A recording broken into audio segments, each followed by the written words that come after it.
அரசியல்லையும் இருக்கக்கூடிய இந்த watermelon star இப்போ தமிழ்நாட்டில் பார்த்தோம்னா ஒரு நடிகர் திடீர்னு வர்றாரு.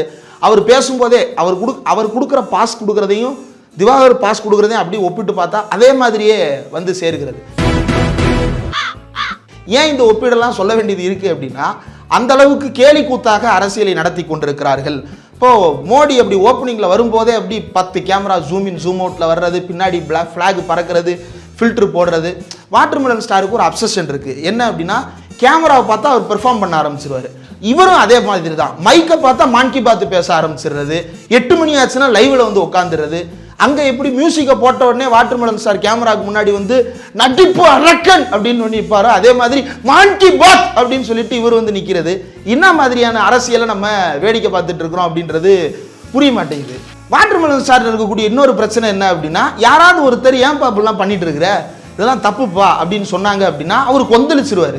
எல்லாருக்கும் என்னை பார்த்து பொறாமம்மா, என்னை பார்த்து எல்லாருக்குமே வகிரி எரியுதுமா, எனக்கு எவ்வளோ ஃபேமஸ் இருக்குன்றது இவங்களால் பொறுத்துக்கொள்ள முடியலமா அப்படின்னு வாட்டர்மெலன் ஸ்டார் புலம்பார். இவர் அதே தான். என்னை பார்த்து யாராவது விமர்சனம் பண்ணாங்கன்னா நீங்கள் ஆன்டி நேஷனல், நீங்கள் இந்த நாட்டில் வாழவே தகுதி இல்லாதவர்.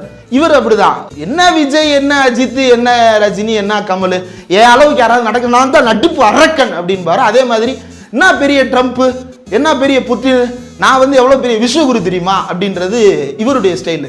இப்போ என்ன வித்தியாசம் இதுலையும் கண்டுபிடிக்க முடியுதுன்னு எனக்கு தெரியல.